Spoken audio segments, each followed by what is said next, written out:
ಪಂಚಾಯಿತಿ ವಿಶೇಷ ಕಾರ್ಯಕ್ರಮಕ್ಕೆ ಸ್ವಾಗತ. ನಾನು ಹರಿಪ್ರಸಾದ್. ದಿನದ ಪ್ರಮುಖ ಸುದ್ದಿಗಳ ನಿಖರ ವರದಿ, ಯಾವುದೇ ಪಕ್ಷಪಾತವಿಲ್ಲದ ನೇರ ಮಾತು, ನಿಮ್ಮನ್ನ ದಾರಿ ತಪ್ಪಿಸದ ವಿಶ್ವಾಸಾರ್ಹ ವಿಶ್ಲೇಷಣೆ. ಇದುವೇ ನ್ಯೂಸ್ 18ನ ಪಂಚಾಯಿತಿ. ಇವತ್ತಿನ ಪಂಚಾಯಿತಿಯಲ್ಲಿ ನಿಮಗೆ ಬಜೆಟ್ ಹಲ್ವಾದ ಬಗ್ಗೆ ಹೇಳಲೇಬೇಕು. ಯಾಕಂದ್ರೆ ನಿರ್ಮಲಾ ಸೀತಾರಾಮನ್ ಇದುವರೆಗೆ 6 ಬಾರಿ ಬಜೆಟ್ ಅನ್ನ ಮಂಡನೆ ಮಾಡಿದ್ದಾರೆ. ಅದರಲ್ಲಿ ಮೊದಲನೇದು ಮಧ್ಯಂತರ ಬಜೆಟ್ ಆಗಿದ್ರೆ, ಕಡೆಯದು ಚುನಾವಣೆಗೂ ಮುಂಚಿತವಾಗಿ ಮಾಡಿದಂತಹ ಬಜೆಟ್ ಆಗಿತ್ತು. ಫೆಬ್ರವರಿ 1 ಈ ವರ್ಷನೇ ಆಗಿರುವಂತಹ ಬಜೆಟ್. ಈಗ 7ನೆಯ ಬಜೆಟ್ ಮೂಲಕ ಹೊಸ ಸರ್ಕಾರದ ಹೊಸ ಆಲೋಚನೆಗಳನ್ನ ದೇಶದ ಜನರ ಮುಂದಿಡುವಂತಹ ನಿರೀಕ್ಷೆ ಇದೆ. ಇದು ಸಮ್ಮಿಶ್ರ ಸರ್ಕಾರ ಆಗಿರೋದ್ರಿಂದಾಗಿ ಮಿತ್ರ ಪಕ್ಷಗಳ ಯೋಚನೆಗಳೂ ಕೂಡ ನಿರ್ಮಲಾ ಅವರ ಬಜೆಟ್ ಪೇಪರ್ನ ಒಳಗಡೆ ಸೇರಿಕೊಂಡಿವೆಯೇ ಅನ್ನೋದರ ಬಗ್ಗೆ ಒಂದಿಷ್ಟು ಕುತೂಹಲ ಇದೆ, ಒಂದಿಷ್ಟು ನಿರೀಕ್ಷೆಯೂ ಇದೆ. ಒಟ್ಟಲ್ಲಿ ಬಜೆಟ್ ಹಲವಾದ ನಿರೀಕ್ಷೆಗಳನ್ನು ಪಂಚಾಯಿತಿಯ ಮೊದಲ ಸುದ್ದಿಯಲ್ಲಿ ನಾನು ನಿಮಗೆ ಹೇಳ್ತಾ ಹೋಗ್ತೀನಿ. ನಿಜಕ್ಕೂ ಕೂಡ ಈ ಬಾರಿಯ ಬಜೆಟ್ನಲ್ಲಿ ರಾಜ್ಯ ಏನೆಲ್ಲ ನಿರೀಕ್ಷೆಗಳನ್ನು ಇಟ್ಟುಕೊಂಡಿದೆ, ವಿಶೇಷವಾಗಿ ತೆರಿಗೆದಾರರು ಯಾವ ಸ್ವರೂಪದ ನಿರೀಕ್ಷೆಗಳನ್ನ ಇಟ್ಟುಕೊಂಡಿರುವಂಥದ್ದು ಅನ್ನೋದರ ಬಗ್ಗೆಯೂ ಕೂಡ ನಿಮಗೊಂದು ವಿಶೇಷ ವರದಿಯನ್ನು ತೋರಿಸ್ತೀನಿ. ಹಾಗೆಯೇ 2ನೇ ಸುದ್ದಿ ಇರುವಂಥದ್ದು ಮನೆಯೂಟದ ಬಗ್ಗೆ ನಾನು ಹೇಳಲೇಬೇಕು. ಯಾಕಂದರೆ ಮನೆಯೂಟಕ್ಕಿರುವಂತಹ ಬೆಲೆ, ಅದರಲ್ಲಿರುವಂತಹ ಸ್ವಾದ, ಅದರಲ್ಲಿ ಅಡಕವಾಗಿರುವಂತಹ ಪ್ರೀತಿ, ಇವೆಲ್ಲವೂ ಕೂಡ ಅರ್ಥ ಆಗಬೇಕು ಅಂತೇಳಿ ಆದರೆ ದರ್ಶನ್ ಅವರ ಮನೆಯೂಟದ ಪರದಾಟದ ಕಥೆಯನ್ನು ನೀವು ಕೇಳಲೇಬೇಕು. ಯಾಕಂದರೆ ಮನೆಯೂಟಕ್ಕಾಗಿ ಕೋರ್ಟ್ನಲ್ಲಿ ಹೇಗೆ ವಾದ ಪ್ರತಿವಾದ ನಡೆದಿದೆ, ಎಂತೆಂಥ ಲಾ ಪಾಯಿಂಟ್ಗಳನ್ನು ಹಾಕಲಾಗಿದೆ ಅನ್ನೋದನ್ನು ನೋಡಿದಾಗಲೇ ಮನೆಯೂಟ ಸಿಗುತ್ತಾ ಸಿಗಲ್ವಾ ಅನ್ನೋದರ ಬಗ್ಗೆ 2ನೇ ಸುದ್ದಿಯಲ್ಲಿ ನಾನು ನಿಮಗೆ ವಿವರಿಸ್ತೀನಿ.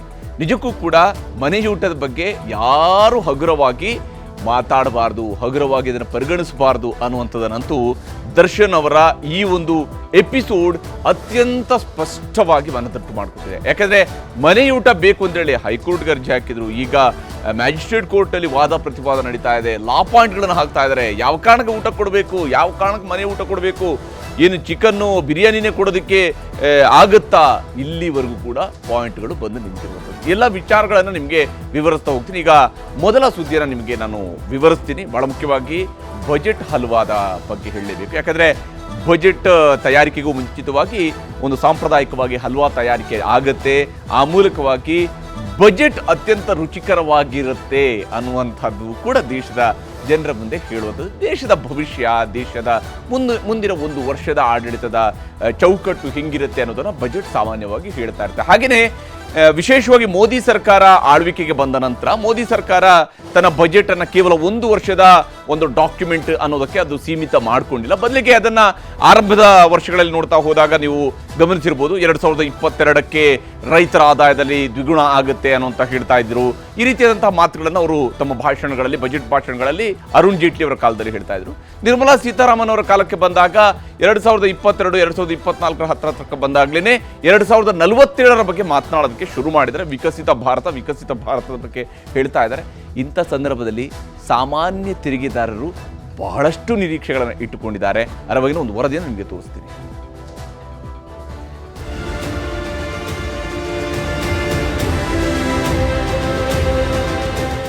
ಮೋದಿ ಸರ್ಕಾರದ 3ನೇ ಅವಧಿಯ ಮೊದಲ ಬಜೆಟ್ ಮಂಡನೆಗೆ ಕ್ಷಣಗಣನೆ ಆರಂಭವಾಗಿದೆ. 7ನೇ ಬಾರಿಗೆ ವಿತ್ತ ಸಚಿವೆಯಾಗಿ ನಿರ್ಮಲಾ ಸೀತಾರಾಮನ್ ಬಜೆಟ್ ಮಂಡನೆ ಮಾಡ್ತಿದ್ದಾರೆ. ಮೋದಿ ಸರ್ಕಾರದ ವಿಕಸಿತ ಭಾರತದ ಕನಸಿನ ಲೆಕ್ಕ ಏನಿರುತ್ತೆ ಅನ್ನೋ ನಿರೀಕ್ಷೆ ದೇಶವಾಸಿಗಳಲ್ಲಿದ್ರೆ, ಕರ್ನಾಟಕದಿಂದ 5 ಕೇಂದ್ರ ಸಚಿವರಾಗಿದ್ದಾರೆ. ಪ್ರಮುಖವಾಗಿ ವಿತ್ತ ಸಚಿವರಾಗಿ ನಿರ್ಮಲಾ ಸೀತಾರಾಮನ್, ಕೇಂದ್ರ ಆಹಾರ ಮತ್ತು ಇಂಧನ ಸಚಿವರಾಗಿ ಪ್ರಹ್ಲಾದ್ ಜೋಶಿ ಇದ್ರೆ, ಉಕ್ಕು ಮತ್ತು ಬೃಹತ್ ಕೈಗಾರಿಕೆ ಸಚಿವರಾಗಿ ಎಚ್ ಡಿ ಕುಮಾರಸ್ವಾಮಿ ಇದ್ದಾರೆ.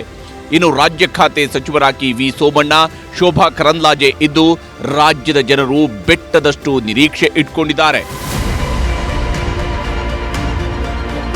ಕಳೆದ ತಿಂಗಳೇ ಸಿಎಂ ಸಿದ್ದರಾಮಯ್ಯ, ಡಿಸಿಎಂ ಡಿಕೆ ಶಿವಕುಮಾರ್ ದೆಹಲಿಯಲ್ಲಿ ಸಂಸದರ ಸಭೆ ನಡೆಸಿದ್ರು. ರಾಜ್ಯಕ್ಕೆ ಬೇಕಾದ ಯೋಜನೆಗಳ ಪಟ್ಟಿಯನ್ನೂ ಕೊಟ್ಟಿದ್ರು. ಅಷ್ಟೇ ಅಲ್ಲ, ಜೂನ್ ಕೊನೆ ವಾರದಲ್ಲಿ ಪ್ರಧಾನಿ ನರೇಂದ್ರ ಮೋದಿ, ರಕ್ಷಣಾ ಸಚಿವ ರಾಜನಾಥ್ ಸಿಂಗ್, ಕೇಂದ್ರ ಗೃಹ ಸಚಿವ ಅಮಿತ್ ಶಾ ಅವರನ್ನು ಭೇಟಿಯಾಗಿ ರಾಜ್ಯಕ್ಕೆ ಬೇಕಾದ ಯೋಜನೆಗಳ ಪಟ್ಟಿ ಕೊಟ್ಟಿದ್ರು.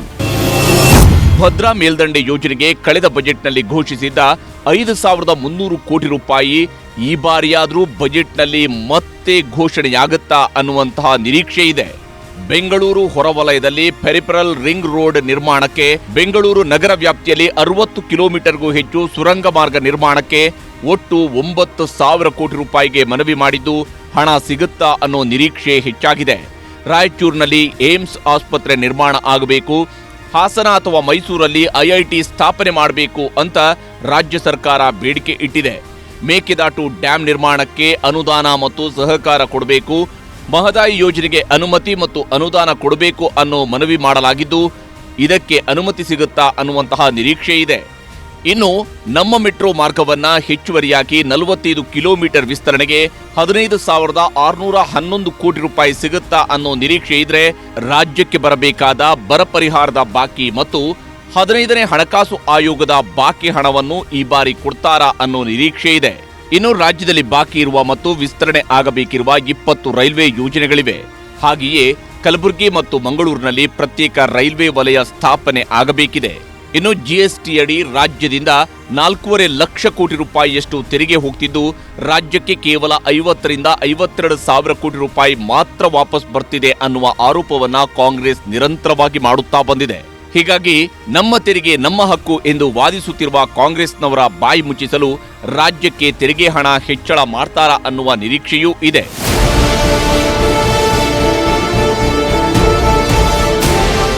ಕರ್ನಾಟಕದ ನಿರೀಕ್ಷೆಗಳು ಎಷ್ಟರ ಮಟ್ಟಿಗೆ ಈಡೇರುತ್ತವೋ ನಾಳೆ ಗೊತ್ತಾಗಲಿದೆ. ಇದನ್ನು ಬಿಟ್ಟರೆ ಮೋದಿ ಸರ್ಕಾರದ ಬಜೆಟ್ ಮೇಲೆ ಹಲವು ಮಹತ್ವದ ನಿರೀಕ್ಷೆಗಳನ್ನ ಜನಸಾಮಾನ್ಯರು ಇಟ್ಟುಕೊಂಡಿದ್ದಾರೆ. ಪ್ರಮುಖವಾಗಿ ಆದಾಯ ತೆರಿಗೆ ವಿನಾಯಿತಿ ಘೋಷಣೆ ಆಗುತ್ತಾ ಅನ್ನೋದು. ಮೂಲಗಳ ಪ್ರಕಾರ ಇಂತಹ ಸಾಧ್ಯತೆ ಹೆಚ್ಚಿದೆ. 2.5 ಲಕ್ಷ ರೂಪಾಯಿಯಿಂದ 3 ಲಕ್ಷಕ್ಕೆ ಈಗ 5% ತೆರಿಗೆ ಇದೆ. ಈ ಸಲ 3 ಲಕ್ಷದವರೆಗೆ ತೆರಿಗೆ ವಿನಾಯಿತಿ ನೀಡಬಹುದು. 3 ಲಕ್ಷದಿಂದ 5 ಲಕ್ಷದವರೆಗೆ 5% ತೆರಿಗೆ ಹಾಕಬಹುದು. ಇನ್ನು 5 ರಿಂದ 6 ಲಕ್ಷದವರೆಗೆ 20% ಇದ್ದ ತೆರಿಗೆಯನ್ನ 5%ಗೆ ಇಳಿಸಬಹುದು. 6 ರಿಂದ 9 ಲಕ್ಷದವರೆಗೆ ಇರುವ 20% ತೆರಿಗೆಯನ್ನ 10%ಗೆ ಇಳಿಸುವಂತಹ ಸಾಧ್ಯತೆ ಇದೆ. ಹಾಗೆಯೇ 9 ಲಕ್ಷದಿಂದ 10 ಲಕ್ಷಕ್ಕೆ 20% ಬದಲು 15%ಗೆ ಇಳಿಸಬಹುದು. ಇನ್ನು 10 ಲಕ್ಷ ಮೇಲ್ಪಟ್ಟ ಆದಾಯ ಇದ್ದವರು 30% ಟ್ಯಾಕ್ಸ್ ಕಟ್ಟಬೇಕಿತ್ತು. ಈ ಸಲ 10 ರಿಂದ 12 ಲಕ್ಷ ಆದಾಯಕ್ಕೆ 15% ತೆರಿಗೆ ವಿಧಿಸಬಹುದು. 12 ಲಕ್ಷದಿಂದ 15 ಲಕ್ಷ ಆದಾಯ ಇದ್ರೆ 20% ಟ್ಯಾಕ್ಸ್ ಹಾಕಬಹುದು. 15 ಲಕ್ಷ ಮೇಲ್ಪಟ್ಟು ಆದಾಯ ಇದ್ರೆ 30% ಟ್ಯಾಕ್ಸ್ ಕಂಟಿನ್ಯೂ ಮಾಡುವ ಸಾಧ್ಯತೆ ಹೆಚ್ಚಾಗಿದೆ. ಇದನ್ನ ಬಿಟ್ರೆ ಕೇಂದ್ರದಲ್ಲಿ ಖಾಲಿ ಇರುವ 20 ಲಕ್ಷಕ್ಕೂ ಹೆಚ್ಚು ಉದ್ಯೋಗ ಭರ್ತಿ ಮಾಡೋ ಘೋಷಣೆಯನ್ನ ಮಾಡ್ತಾರಾ? ಎಂಎಸ್ಎಂಇ, ಸ್ಟಾರ್ಟ್ಅಪ್, ಮಹಿಳಾ ಕಲ್ಯಾಣಕ್ಕೆ ಉತ್ತೇಜನ ಸಿಗುತ್ತಾ ಅನ್ನುವಂತಹ ನಿರೀಕ್ಷೆ ಇದೆ. ಹಾಗೆಯೇ ಟೆಕ್ ಹಬ್ ಆಗಿ ಭಾರತ ಘೋಷಣೆ ಆಗುತ್ತಾ ಅನ್ನುವಂತಹ ನಿರೀಕ್ಷೆ ಇದೆ. ಇನ್ನು ಕಿಸಾನ್ ಸಮ್ಮಾನ್ ನಿಧಿಯನ್ನ ಈಗಿರುವ 6,000 ರೂಪಾಯಿಯ ಬದಲು ವಾರ್ಷಿಕ 12,000 ರೂಪಾಯಿಗೆ ಹೆಚ್ಚಳ ಆಗಬಹುದು ಅನ್ನೋ ನಿರೀಕ್ಷೆ ಇದ್ರೆ, ಬಿಪಿಎಲ್ ಮಹಿಳೆಯರಿಗೆ ವಾರ್ಷಿಕ 1 ಲಕ್ಷ ರೂಪಾಯಿಯ ನೆರವು ಘೋಷಿಸ್ತಾರಾ ಅನ್ನುವ ಕುತೂಹಲವೂ ಕೂಡ ಹೆಚ್ಚಿದೆ.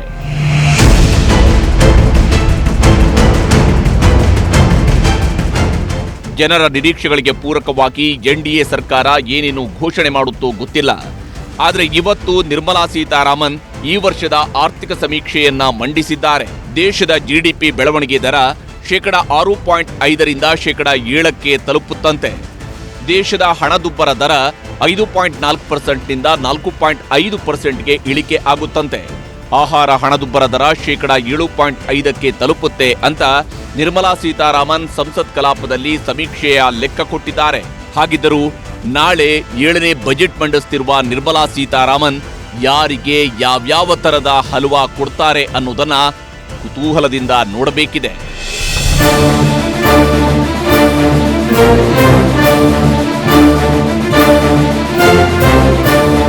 Bureau report, news 18. ಎಲ್ಲರೂ ಕೂಡ ರುಚಿಕರ ಹಲವಾದ ನಿರೀಕ್ಷೆಯಲ್ಲಿ ಇದ್ದಾರೆ. ಬಜೆಟ್ ಮೂಲಕವಾಗಿ ಬಹಳ ರುಚಿಯಾಗಿರುತ್ತೆ ಅನ್ನುವಂತಹ ನಿರೀಕ್ಷೆ ಇದ್ದೇ ಇರುವಂಥದ್ದು. ಆದರೆ ಕೇವಲ ರುಚಿಯನ್ನು ಕೊಡೋದಕ್ಕೆ ಸಾಧ್ಯ ಅಂತೂ ಇರೋದಿಲ್ಲ. ಒಂದಿಷ್ಟು ಕಹಿ ಇದ್ದೇ ಇರುತ್ತೆ, ಒಂದಿಷ್ಟು ತೆರಿಗೆ ಹೆಚ್ಚಳವೂ ಕೂಡ ಇರುತ್ತೆ, ತೆರಿಗೆ ಇಳಿಕೆ ಇರುತ್ತೆ.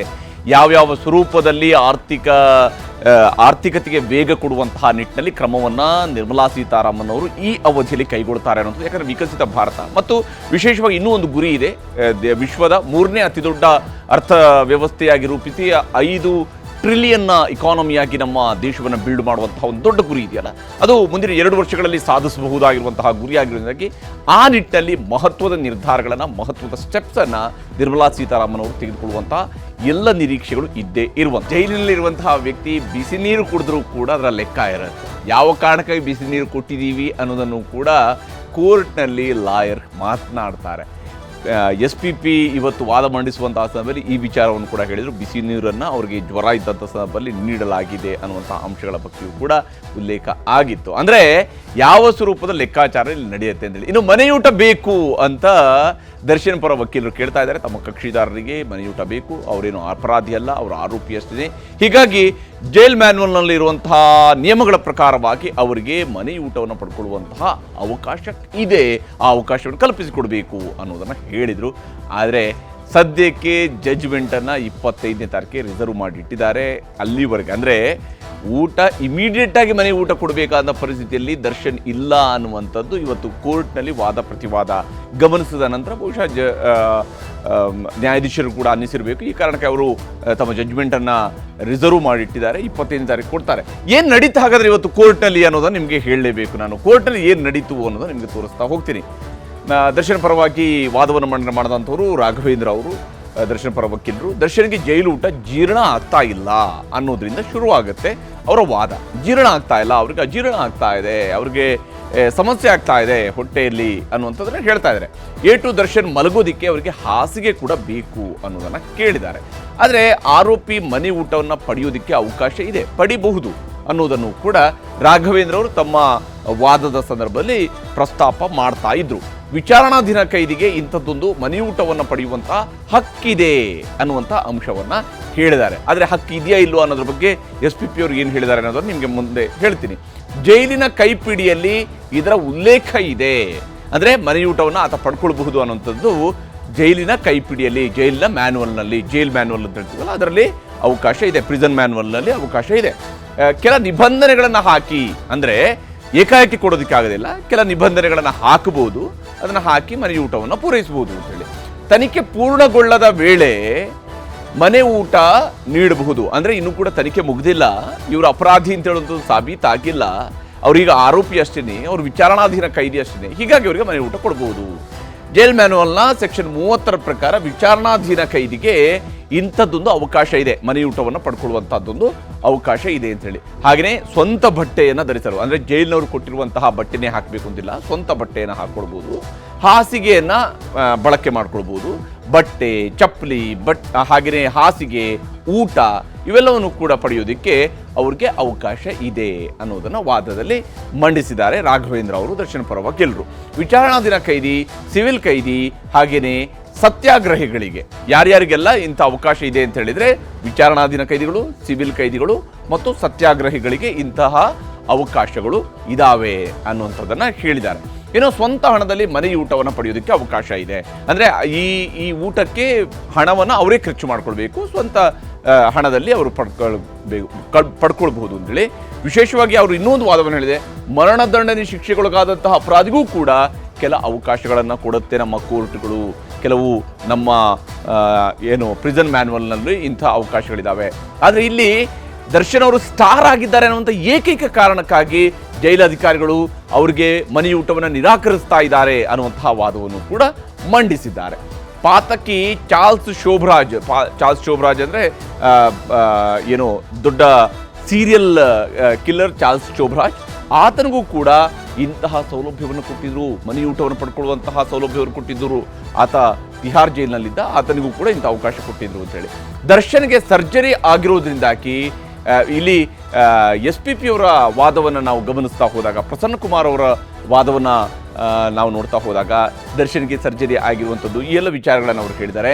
ದರ್ಶನ್ಗೆ ಫುಡ್ ಪಾಯ್ಸನ್ ಆಗಿದೆ ಅಂತ ಹೇಳ್ತಾ ಇದ್ದಾರೆ. ಯಾರು? ರಾಘವೇಂದ್ರ ಅವರು ಹೇಳ್ತಾ ಇದ್ದಾರೆ, ದರ್ಶನ್ ಪರ ವಕೀಲರು ಹೇಳ್ತಾ ಇದ್ದಾರೆ ದರ್ಶನ್ಗೆ ಫುಡ್ ಪಾಯ್ಸನ್ ಆಗಿದೆ ಅಂತೇಳಿ.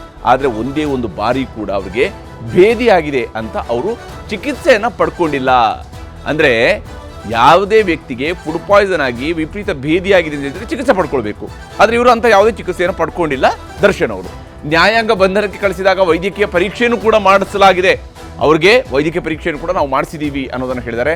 ವೈರಲ್ ಫೀವರ್ ಆಗಿದ್ದು ಚಿಕಿತ್ಸೆಯನ್ನು ನೀಡಲಾಗ್ತಾ ಇದೆ, ಅವರಿಗೆ ವೈರಲ್ ಫೀವರ್ ಇದೆ, ಅವರಿಗೆ ಚಿಕಿತ್ಸೆಯನ್ನು ಕೊಡಿಸ್ತಾ ಇದ್ದೀವಿ ಅನ್ನುವಂಥದ್ದನ್ನ ಜೈಲಿನಲ್ಲಿ ನಾವು ಕೊಡಿಸ್ತಾ ಇದ್ವಿ. ಕೈ ಮುರಿದ ಕಾರಣಕ್ಕೆ ಮೊದಲೇ ಅವರು ಚಿಕಿತ್ಸೆಯನ್ನು ಪಡೆದಿದ್ದಾರೆ, ಅವರಿಗೆ ಕೈ ಮುರಿದ ಕಾರಣಕ್ಕಾಗಿ ಮೊದಲೇ ಚಿಕಿತ್ಸೆ ಪಡೆದಿದ್ದಾರೆ. ಜೈಲು ಕೈಪಿಡಿಯಲ್ಲಿ ಮನೆ ಊಟ ಅನ್ನುವಂಥದ್ದು ಇಲ್ಲ.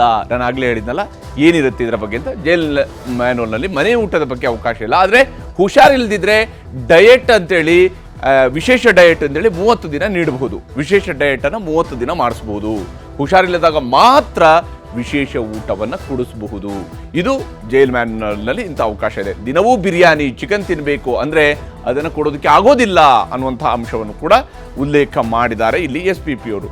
ಅಷ್ಟೇ ಅಲ್ಲದೆ ವೈರಲ್ ಫೀವರ್ ಇದ್ದಾಗ ಮಾತ್ರ ಬಿಸಿ ನೀರು ಕೊಡಬಹುದು ಅನ್ನುವಂಥ ಅಂಶವನ್ನು ಕೂಡ ಹೇಳಿದ್ದಾರೆ. ನೋಡಿ, ಬಿಸಿ ನೀರು ಕೂಡ ಲೆಕ್ಕ ಇದೆ ಇವಾಗ ಅಂತ. ಹೊಟ್ಟೆ ಕಟ್ಟಿದ್ರೆ ಉಪ್ಪು ಖಾರ ಇಲ್ಲದ ಸಾತ್ವಿಕ ಊಟ ನೀಡಬೇಕು. ಸಲಹೆಯನ್ನು ಕೂಡ ಕೊಟ್ಟಿದ್ದಾರೆ, ಎಂಥ ಊಟ ಕೊಡಬಹುದು, ಅವರಿಗೆ ಹೊಟ್ಟೆ ಕಟ್ಟಿದೆ ಅಂತ ಹೇಳಿಲ್ಲ, ಆದರೆ ಸಾತ್ವಿಕ ಊಟ ಕೊಡ್ಬೋದು. ಚಿಕನ್ ಬಿರಿಯಾನಿ ಅಥವಾ ಚಿಕನ್ ಕೊಡಬೇಕಾದಂಥ ಅವಶ್ಯಕತೆ ಇಲ್ಲ. ಇವರು ಆರೋಗ್ಯ ಸರಿ ಇಲ್ಲ ಅಂತ ಸ್ಪೆಷಲ್ ಡಯಟನ್ನು ಕೇಳ್ತಾ ಇದ್ದಾರೆ. ಆರೋಗ್ಯ ಸರಿ ಇಲ್ಲ ಅಂತೇಳಿ ಸ್ಪೆಷಲ್ ಡಯಟ್ ಕೇಳ್ತಾ ಇದ್ದಾರೆ.